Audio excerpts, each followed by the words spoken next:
Start. नमस्कार, माझे नाव साई धनाजी। मी आता 7वीत असून सरकारी उच्च प्राथमिक मराठी प्रौढशाळा गळगा येथे शिकते। अज्ञान नाही विद्या नाही, अज्ञान नाही विद्या नाही, विद्या घेण्याची गोडी नाही, विद्या घेण्याची गोडी नाही, बुद्धी असूनही चालत नाही तयास मानव म्हणावे का, बुद्धी असूनही चालत नाही तयास मानव म्हणावे का।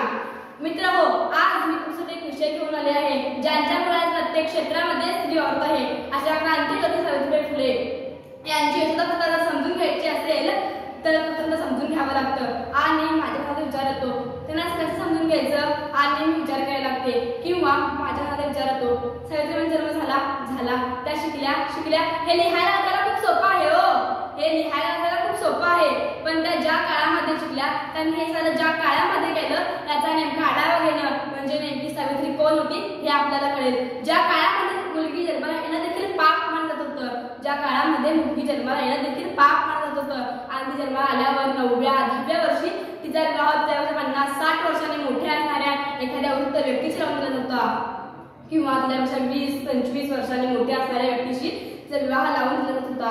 एवढा भयंकर काळ होता तो आणि त्या काळामध्ये स्त्रियांना कोणत्याही प्रकारच्या शिक्षणाचा अधिकार नव्हता। अशा या अंधकार वातावरणात, अशा या अंधकारमय जगात एका वाघिणीचा जन्म झाला आणि त्या वाघिणीचे नाव म्हणजे सावित्रीबाई फुले आणि त्या वाघिणीचे नाव म्हणजे सावित्रीबाई फुले। सावित्रीबाई फुले हे नाव जरी ऐकलं ना तरी माझ्या डोळ्यासमोर उभं राहतं त्यांचे प्रतिबिंब। त्यांचे जग आपल्या सर्वांना माहीतच आहे, त्यांनी आपलं अख्खं संपूर्ण आयुष्य समाजसेवेसाठी, स्त्री शिक्षणासाठी आणि स्त्री मुक्तीसाठी खर्च केलं आणि त्यांचा जन्म 3 जानेवारी 1831 रोजी सातारा जिल्ह्यातील खंडाळा तालुक्यातील नावेगाव या गावी झाला आणि रूढी परंपरेनुसार वयाच्या 9व्या वर्षी त्यांचा विवाह ज्योतिबा फुले यांच्याशी झाला। त्या एका बाजारामध्ये गेल्या होत्या आणि त्या बाजारामध्ये जिलेबी खात होत्या। जिलेबी खात असताना एका व्यक्तीने त्यांच्या हातावर एक पुस्तक ठेवले।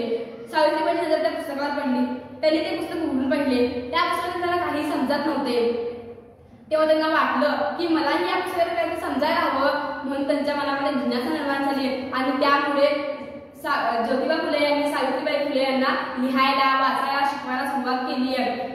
काना, मात्रा, वेलांटी, आकार, उकार, बेटेबे, बेदविचार, बेत्रिक 6 हाच ध्यास आणि अशाच पद्धतीने महात्मा फुले आणि सावित्रीबाई फुले यांनी पुण्यातील भिडेवाड्यामध्ये स्त्री शिक्षणाची पहिली शाळा सुरू केली आणि धर्माचा काय धर्म प्रत्येकाला आढळला येतो। धर्म त्यांना प्रत्येक कामाला ठरवायचा होता, धर्म त्यांना प्रत्येक कामाला ठरवायचा होता। धर्मपुराला की पाय ठेवायला सुरूच होते हो, पण समजा एखाद्या व्यक्तीने शिक्षण घेतले तर कुठे धर्म पडत होता, इथे त्याला कळत असतो का हा धर्म? आज धर्मासाठी माणूस की माणसाचा धर्म? अहो, धर्मासाठी माणूस की माणसाचा धर्म असतो।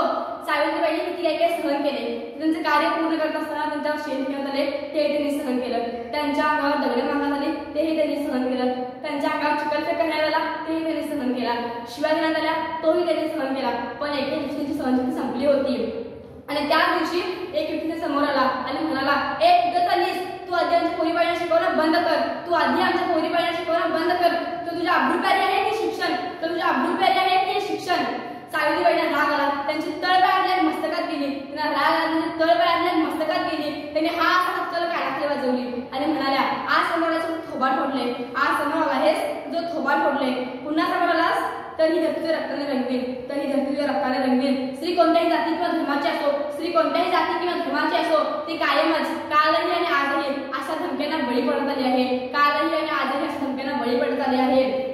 म्हणूनच ज्योतिबा फुले म्हणतात ना, विद्येविना मती गेली, विद्येविना मती गेली, मतीविना नीती गेली, मतीविना नीती गेली, नीतीविना गती गेली, नीतीविना गती गेली, गतीविना वित्त गेले, गतीविना वित्त गेले, वित्ताविना क्षुद्र खेचले, वित्ताविना क्षुद्र खेचले आणि इतके अनर्थ एका अविधीने केले आणि इतके अनर्थ एका अविधीने केले।